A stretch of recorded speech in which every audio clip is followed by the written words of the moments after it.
बिस्मिल्लाहिर्रहमानिर्रहीम। अस्सलाम वालेकुम नाजरीन, आप यूट्यूब चैनल देख रहे हैं। मैं इमरान ख़ान हूँ।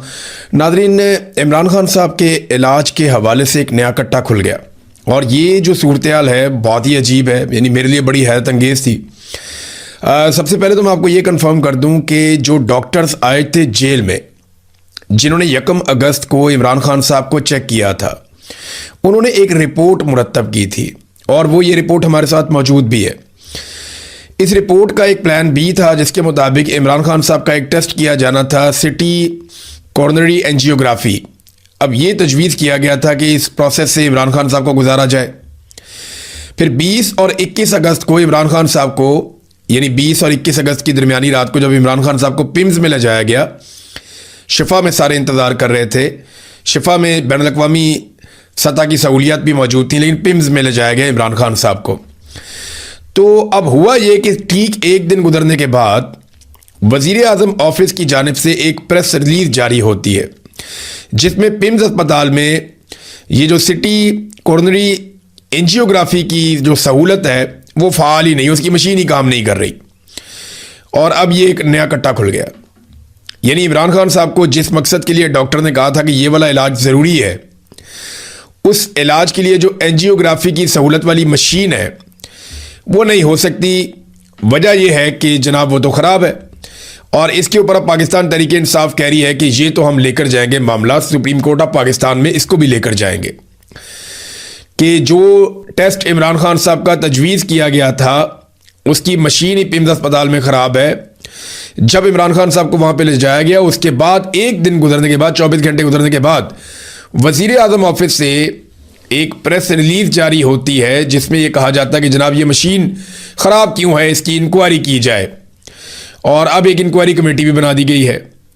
यानी एक साबिक वज़ीर आज़म की सेहत के साथ कितना खिलवाड़ हो रहा है, पूरे पाकिस्तान को इसकी फ़िक्र है। यानी जिसके जितने ज़्यादा वारिस होते हैं वो उतना कीमती होता चला जाता है। तो इमरान खान के वारिस तो बहुत हैं, करोड़ों में हैं। अब पूरा पाकिस्तान फ़िक्रमंद है। ऐसे आदमी की आप जान से खेलेंगे तो ये लोग आपको छोड़ेंगे तो नहीं।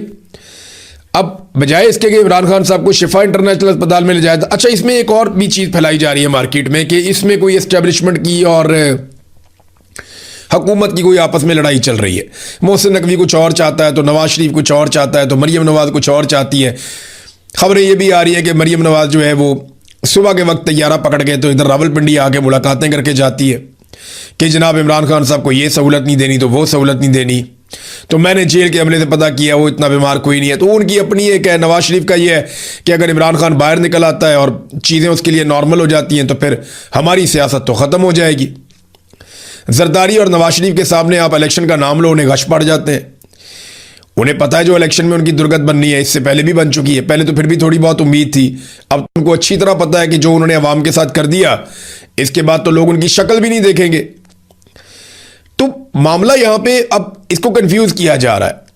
और ये कंफ्यूज क्यों किया जाता है? जब भी कभी कोई एहतजाजी तहरीक खड़ी होती है या आवाम इमरान खान के साथ जुड़ते हैं तो आप ये देखें कि हुकूमत आपस में लड़ना शुरू हो जाती है या ऐसा तासुर देती है कि जैसे हुकूमत के जाने का वक्त आ गया है।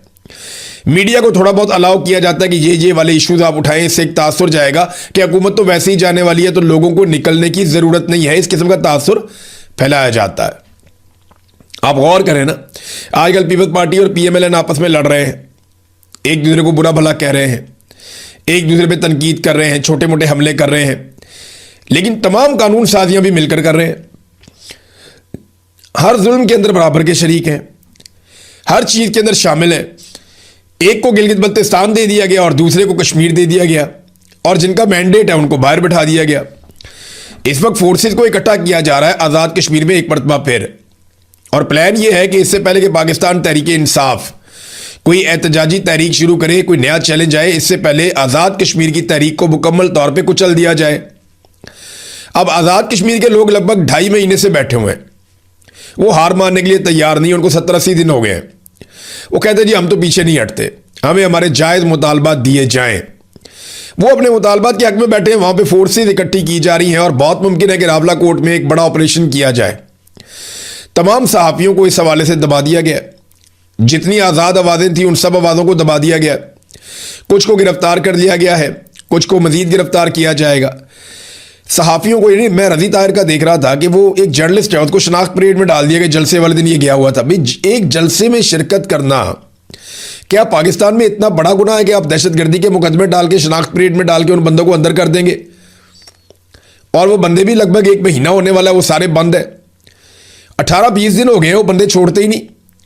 अदालत भी रिमांड दे रही है। यानी रज़ी ताहिर एक सहाफ़ी है, जहां पे कहीं एहतजाज होगा या कोई चीज़ होगी वो उसकी कवरेज के लिए जाएगा। वो अपनी कवरेज के लिए गया, उसको पकड़ के अंदर डाल दिया। उसके साथ और सहाफ़ी उनको भी अंदर डाल दिया। अहमद फरहाद के साथ देखें क्या कर रहे हैं, सौराब बरकत के साथ क्या किया, काश जावेद उनके घरों पे छापे मार रहे हैं।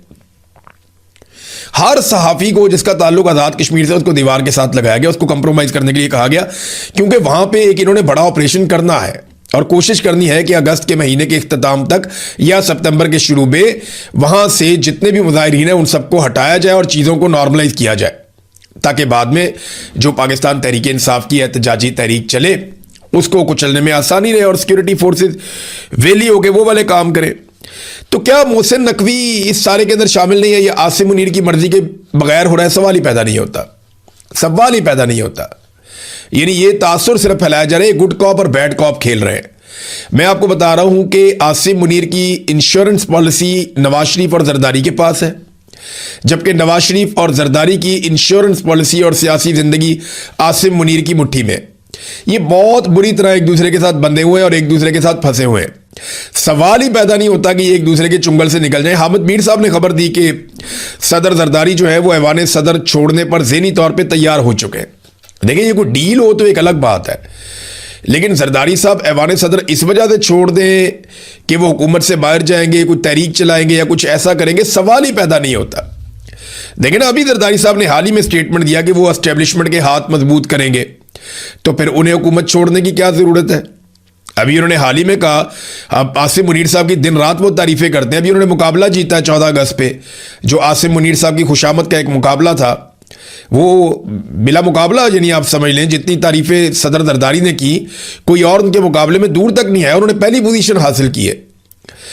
फिर अभी जुमेरात वाले दिन बड़े अच्छे बच्चों की तरह पाकिस्तान पीपल्स पार्टी ने मुसल्लह फ़ौज से मुतालिक जो बिल है उसकी मंजूरी में हिस्सा लिया। आसिम मुनीर साहब को लाजवाल ताकत उन्होंने फराम की जो दुनिया में किसी आर्मी चीफ के पास नहीं है। और जो जजेस की मंजूरी का मामला है उसमें भी हमने देखा आसिफ अली जरदारी ने बेहतरीन सरेंडर किया। कश्मीर इलेक्शन में भी नूरा कुश्ती ने काम चलाया, जीबी में हुकूमत भी बनाई, 26वीं और 27वीं तरमीम भी इन्होंने करवाई। ये जितनी पेट्रोलियम मसनूआत की कीमतें बढ़ती हैं ये कभी नहीं बोलते, चुप रहते हैं। ये नहीं कहते कि भारत से पाकिस्तान का पानी छुड़वाया जाए, फौज वो काम करे जाके, इस पर बात नहीं करते। मुतनादे नहरें जो है, वो जो 6 नहरें निकलनी थी उसकी मजदूरी जो है वो आसिफ अली जरदारी ने दी थी। तो पीटीआई की मखसूस नशिस्तें भी इन्होंने डिकार ली हैं, मिलकर इन्होंने सारे जराइम किए। हर काम आसिफ अली जरदारी और नवाज शरीफ ने मिलकर किया, ये अलग हो ही नहीं सकते। और फील्ड मार्शल आसिम मुनीर साहब की आशीर्वाद से इन्होंने ये सारा काम किया है। ताहयात इस्तिस्ना आसिफ अली जरदारी छोड़ सकते हैं? वो ये कह सकते हैं कि मैं ताहयात इस्तिस्ना नहीं चाहता? वो नहीं छोड़ सकते। यानी इमरान खान साहब ने जेल का पैमाना सेट कर दिया ना, इसके बाद नवाज शरीफ और जरदारी सोच भी नहीं सकते इनकलाबी बनने का। जो इमरान खान ने कर दिया जेल में, जेल काट काट के जैसी सख्तियां उन्होंने काट ली, ये लोग कभी नहीं सोच सकते। इस पर एक बड़ी खूबसूरत तहरीर लिखी है किस्मत खान साहब ने, आप ट्विटर पे जाके पढ़ें, बड़ा ज़बरदस्त उन्होंने इसको एलेबोरेट किया। लेकिन मामला ये है कि इमरान खान ने जो एक क्राइटेरिया सेट कर दिया कि यहां तक मार खाई जा सकती है और सियासतदान को इतनी मार खाकर भी नहीं टूटना चाहिए, तो नवाज शरीफ और जरदारी क्या करेंगे? उन्होंने तो हमेशा नूरा कुश्ती की है। अब तहरीक जो है वो जैसे जैसे करीब आ रही है, पाकिस्तान तहरीक इंसाफ कुछ ना कुछ एक्टिविटीज़ कर रही है। सुहेल अफरीदी की हम खैबर पख्तूनख्वा में एक्टिविटीज़ देख रहे हैं। मैं आपको कुछ सुनवाना चाहता हूँ। ये सुहेल अफरीदी क्या कह रहे हैं, ज़रा इसको आप सुनिए, फिर मैं आपको बताता हूँ कि इसका मतलब क्या है और इससे निकलेगा क्या। ये 9 महीने की कैद तन्हाई इस आदमी का कुछ नहीं बिगाड़ सकी। अभी भी इस पर भरोसा नहीं किया जा सकता। आप इसको जैसे ही कंफर्टेबल पोजीशन में डालेंगे, ये थोड़ी देर के बाद वापस रिएक्ट करेगा और ये पहले से ज़्यादा ताकतवर और खौफनाक हो जाएगा और पब्लिक को भी ज़्यादा तगड़ा कर देगा। लिहाजा फिर उन्होंने अपना प्लान तब्दील किया। ये एक जो है वो इस तरीके से भी सारी चीज़ को देखना होगा। और ये मेरे एक सोर्स ने मुझे बताया कि एक्चुअली चीज़ें तय कर ली गई थी। पाकिस्तान तहरीक इंसाफ के कुछ लोग राब्ते में थे और ये कह दिया गया था कि ये सारा कुछ होगा, लेकिन इमरान खान साहब किसी ऐसी चीज़ के लिए आमादा नहीं हुए। मैं आपको फिर बता रहा हूं कि इमरान खान साहब किसी डील पर आमादा नहीं हुए। इमरान खान अपना इलाज करवाना चाहते हैं, ये बात बिल्कुल ठीक है, मगर वो इसके लिए अपने मकसद को कुर्बान नहीं कर सकते, वो इसके लिए तैयार नहीं है और वो नवाज शरीफ बनने के लिए बिल्कुल तैयार नहीं है। जबकि पूरा सिस्टम और नवाज शरीफ, उनकी ये ख्वाहिश है कि इमरान खान नवाज शरीफ बन जाए, लेकिन इमरान खान ने खुद भी कहा और वो बन भी नहीं रहे। वो कहते हैं मैं नवाज शरीफ नहीं बनूंगा। एक और चीज़ नाजरीन के, अगर वाकई हुकूमत कुछ छुपाना नहीं चाह रही, एक मामला ये भी है ना जो इमरान खान बार बार कहते हैं कि मुझे मोहम्मद मुर्सी की तरह मार दिया जाएगा। मोहम्मद मुर्सी के साथ जो हुआ उसी तरह उसको स्लो स्लो कत्ल कर दिया गया था, मुझे भी कत्ल कर दिया जाएगा। मुर्सी के ऊपर हम पूरा एक वीलॉग करेंगे, आपको बताएंगे कि मुर्सी के साथ क्या हुआ, किस तरीके से हुआ और इमरान खान और मुर्सी के मामलात में किस तरह की मुमासलत है, ये हम आपके सामने रखेंगे। अब ये जो वाकई हुकूमत अगर कुछ छुपाना नहीं चाह रही तो फिर डॉक्टर फैसल सुल्तान को क्यों नहीं जाने दिया गया? अगर तो हुकूमत कुछ नहीं छुपाना चाह रही तो डॉक्टर फैसल सुल्तान भी पिम्स अस्पताल पहुंचाए जा सकते थे। उनकी मौजूदगी में इमरान खान साहब का इलाज होता तो वो कुछ सवालात उठाते, कुछ चीज़ें पता करते। लेकिन डॉक्टर फैसल सुल्तान को यरगमाल बनाया गया, पहले जेल में और फिर उसके बाद शिफा इंटरनेशनल अस्पताल में। कई घंटे रखने के बाद सुबह उन्हें कहा गया कि इमरान खान साहब नहीं आ रहे, आए आपको हम छोड़ आते हैं। तो उनको ले जाके अडियाला जेल के बाहर जहां गाड़ी खड़ी थी वहां छोड़ दिया गया। ये डॉक्टर फैसल सुल्तान के साथ किया गया। यहां से आपको इस बात का अच्छी तरह आइडिया हो जाना चाहिए कि हुकूमत कुछ ना कुछ तो छुपाना चाह रही, कुछ ऐसा है मेडिकली जो वो नहीं चाहते कि जो सीनियर डॉक्टर हैं या जो एक्सपर्ट हैं उनके सामने कुछ चीज़ें आए। दुनिया पूरी में इमरान खान साहब के लिए आवाज़ उठ रही है। मीरवाइज उमर फारूक जो हुर्रियत रहनुमा है भारत में, मकबूजा कश्मीर में, उन्होंने एक स्टेटमेंट जारी किया। उनका स्टेटमेंट मैं आपके सामने रखता हूं। उन्होंने कहा कि सियासी कैदियों के हुकूक यूनिवर्सल है, आलमी सतह पे हैं, जो जोग्राफिया, हुकूमत या सियासी वाबस्तगी से बालातर है, चाहे वो भारत हो, पाकिस्तान हो या दुनिया का कोई भी खित्ता हो। कैद में मौजूद अफराद के साथ वकार और इंसानियत के साथ पेश आना ज़रूरी है। उन्हें मुनासिब तिब्बी सहूलियात, ख़ानदान और कानूनी मुशीर तक रसाई और मुनसिफाना अदालती अमल मिलना चाहिए। अदालती अहकामात का एहतराम और कानून की हुक्मरानी को बरकरार रखा जाना चाहिए। सियासी इख्तलाफात कभी भी किसी कैदी को उसके बुनियादी हुकूक से महरूम करने का जवाज़ नहीं बन सकते। ये बात की है मीरवाइज उमर फारूक ने। आलमी सतह पे अमेरिका में, बरतानिया में, यूरोप में बहुत सारे रहनुमा, बहुत सारे सियासतदान, बहुत सारे जर्नलिस्ट, इंसानी हकूक़ की तंजीमें, हर तरफ से इमरान खान साहब के हक़ में आवाज़ें उठ रही हैं और बड़े पैमाने पे आवाज़ें उठ रही हैं। लोग लेटर्स लिख रहे हैं, इसके ऊपर डिबेट हो रही है, बातचीत हो रही है, NGOs इस पे काम कर रही हैं। तो ये जो जुल्म किया गया है ना, इसने पूरा का पूरा सिनेरियो तब्दील किया। पाकिस्तान तहरीक इंसाफ के अंदर जो मीटिंग हुई उससे भी एक चीज़ सामने आती है कि वहाँ जो लोग मफामत पे यकीन रखते थे तहरीक इंसाफ में, एक ग्रुप ऐसा भी है ना, वो चाहते हैं कि बातचीत की जाए, कोई मसले का हल निकाला जाए। हर जगह पे, हर जमात में, हर ग्रुप के अंदर लोग ऐसे होते हैं, कुछ सख्त गिर होते हैं, कुछ नरम किस्म के लोग होते हैं। लोगों का अपना अपना तरीका होता है मसाइल को हल करने का। तो तहरीक इंसाफ में जो लोग मफामत पर यकीन रखते थे, ये 2-3 दिन में जो कुछ भी हुआ वो दीवार के साथ लग गए। और यानी उनका अभी भी मौक़िफ़ है कि ये हुकूमत कर रही है, हो सकता है एस्टेब्लिशमेंट ना कर रही हो। 2-3 दिन में जो कुछ भी हुआ है, उनकी जो कोशिशें हैं उसको नुकसान पहुंचा है। जबकि जो मुज़ामती ग्रुप है पाकिस्तान तहरीक इंसाफ के अंदर, उसका बयानिया दुरुस्त साबित हो रहा है, उसका बयानिया ज़्यादा मजबूत साबित हो रहा है। और इमरान खान साहब का जब ये स्टेटमेंट आया कि सुहेल अफरीदी को तैयारियां तेज़ करे और अपनी तहरीक को तेज़ करे, तो फिर सुहेल अफरीदी की जिम्मेदारी भी बढ़ जाती है। अब देखना यह है कि इस मरतबा पाकिस्तान तहरीक इंसाफ इस सारे मामले को ठंडा कर पाती है या नहीं। क्योंकि जब इमरान खान साहब की आंख का मामला आया था तो वो ऐन मौका था जब एक तहरीक खड़ी की जाती, जोर लगाया जाता, सारे निकलते, शोर मचाते और बेशक खैबर पख्तूनख्वा को बंद कर देते, कुछ भी करते। इमरान खान ने तो पहले ही कहा था कि जब मुझे कैद तन्हाई में डाला जाए तो सूबा बंद कर देना, तो इन्होंने तब सूबा बंद नहीं किया था। तो बहुत सारी चीज़ें जो इमरान खान साहब ने कही वो नहीं की गई। तो सुहेल अफरीदी को ये दबाव तब डालना चाहिए था, पाकिस्तान तहरीक इंसाफ की क़यादत को, सूबाई हुकूमत को डालना चाहिए था, लेकिन उस वक्त इन्होंने इनडोर एहतजाज किया और इस सारे मामले को ठंडा कर दिया था। लेकिन अभी भी मौका है, सुहेल अफरीदी के पास अभी भी मौका है। वो इस मौके से फ़ायदे उठाकर नौजवानों की बड़ी तादाद को, यानी मिलियंस के अंदर वो नौजवानों को इकट्ठा कर सकते हैं। उनके बीच में जाएं, गली मोहल्लों तक अपने नौजवानों को भेजें, तमाम वुज़रा की ड्यूटियां लगा दें, अपने साथ जितने नौजवान हैं किसी को सांस ना लेने दें, सबको भिजवाएं एक एक ज़िले के अंदर। आगे ज़िले के अंदर कमेटियां बनाएं, तहसीलों के अंदर कमेटियां बनाएं, यूनियन काउंसिल के लेवल तक जाएं, हर गली मोहल्ले में वार्ड तक पहुंचे और हर जगह के ऊपर नौजवानों को इकट्ठा करें, उनकी रजिस्ट्रेशन करें, उनको उनकी ड्यूटियां बताएं और बिल्कुल ऑर्गेनाइज तरीके से निकल कर आएँ। ये मिलियंस के अंदर लोग निकल आएंगे। ये हो सकता है, पॉसिबल है। इमरान खान बहुत बड़ा लीडर है, अगर उसके लिए भी कोई बंदे नहीं निकाल सकता ना, तो फिर उसको सियासत करने का कोई हक नहीं है जो नहीं निकाल सकता। बहरहाल अब देखते हैं, सुहेल आफरीदी की ड्यूटी तो बहुत बढ़ गई है और अब मज़ामत वाले आगे भी आ गए हैं। तो होता क्या, एक तो तहरीके इंसाफ की जानिब से अब ये एक तौहीन अदालत की पटिशन भी डाली जाएगी, वो आज के दिन में ही डाली जाएगी, देखते हैं उसका क्या बनता है। बहरहाल अपोजिशन इकट्ठी हुई मौलाना फजलुर रहमान साहब के घर में और उसके बाद मीडिया टॉक हुई, हुकूमत की काफ़ी बुराइयां की गई, दहशतगर्दी के मामलों पे बात की गई, बलूचिस्तान खैबर पख्तूनख्वा के अंदर जो कुछ चल रहा है, अफगानिस्तान के साथ जो मामला चल रहे हैं, ये पहले भी बात करते हैं, अभी भी बात करते रहे हैं। लेकिन क्या फजलुर रहमान साहब जो हैं वो अपोजिशन के इस इत्तेहाद के साथ मिलकर कोई बड़ी कार्रवाई डाल सकते हैं? देखिए, फजलुर रहमान साहब ने पिछले दिनों कुछ सख्त बयानात दिए हैं और बड़े सख्त बयानात देकर उन्होंने अपनी नेक नीयती साबित करने की कोशिश भी की है एस्टेब्लिशमेंट के खिलाफ।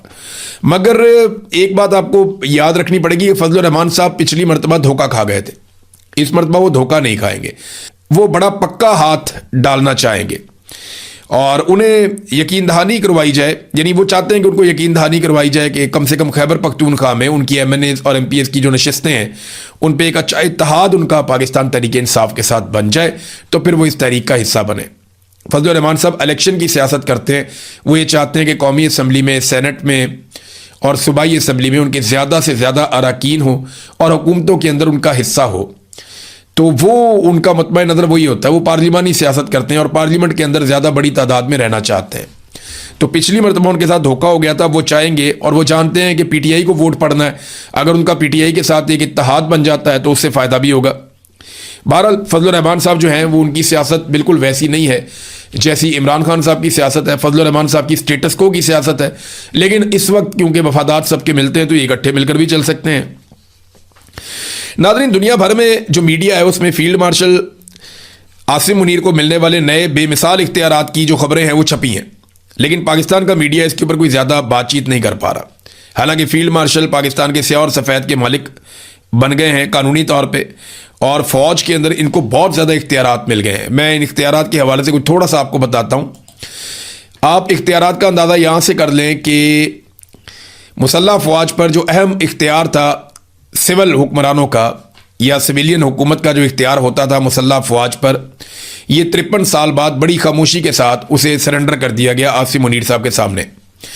डिफेंस फोर्सेस का एक्ट 2026 उसकी मंजूरी से पहले रूल्स ऑफ बिजनेस 1973 में मुसल्लह अफवाज, आर्मी, नेवी, एयरफोर्स के 3 स्टार यानी lieutenant general, air marshal, vice admiral तक के तमाम अफसरान के कई अहम मामलात में सदर और वजीर आज़म की मुशावरत और मंजूरी लाजिम थी। यानी सदर का और वजीर आज़म का हिस्सा होता था बड़ी बड़ी तैनातियों के अंदर फौज के तीनों शोबों में, बहरिया में, आर्मी में और एयरफोर्स में। लेकिन हालिया कानून की मंजूरी के बाद ये तमाम अहम इख्तियारात chief of defence forces field marshal Hafiz Asim Munir साहब के सपुर्द कर दिए गए हैं। अब नए बनने वाले रूल्स ऑफ बिजनेस नहायत अहमियत के हामिल होंगे और उसकी वजह यह है कि अभी बहुत सारी पोस्टिंग्स आने वाली हैं, बहुत सारी तरक्कियां आने वाली हैं। तो ये सारा का सारा इख्तियार सियासतदानों से लेकर और सिविलियन हुकूमत से लेकर फील्ड मार्शल आसिम मुनीर साहब ने अपने हाथ में रख लिया है। बज़ाहिर ऐसा दिखाई देता है कि फील्ड मार्शल साहब की ताकत की भूख और लालच ये कम नहीं हो रही। वो लगातार हर 2-4 हफ्ते के बाद एक नया ताकत का इंजेक्शन लगाते हैं, कभी इस्तिस्ना, कभी एक्सटेंशन, कभी एक कानून, फिर CDF का ओहदा, फिर फील्ड मार्शल का ओहदा, और अब CDF को जिस नौयत के इख्तियारात मिल गए हैं ये तो बेमिसाल ताकत है। पूरी दुनिया में किसी आर्मी चीफ के पास इतने इख्तियारात नहीं है।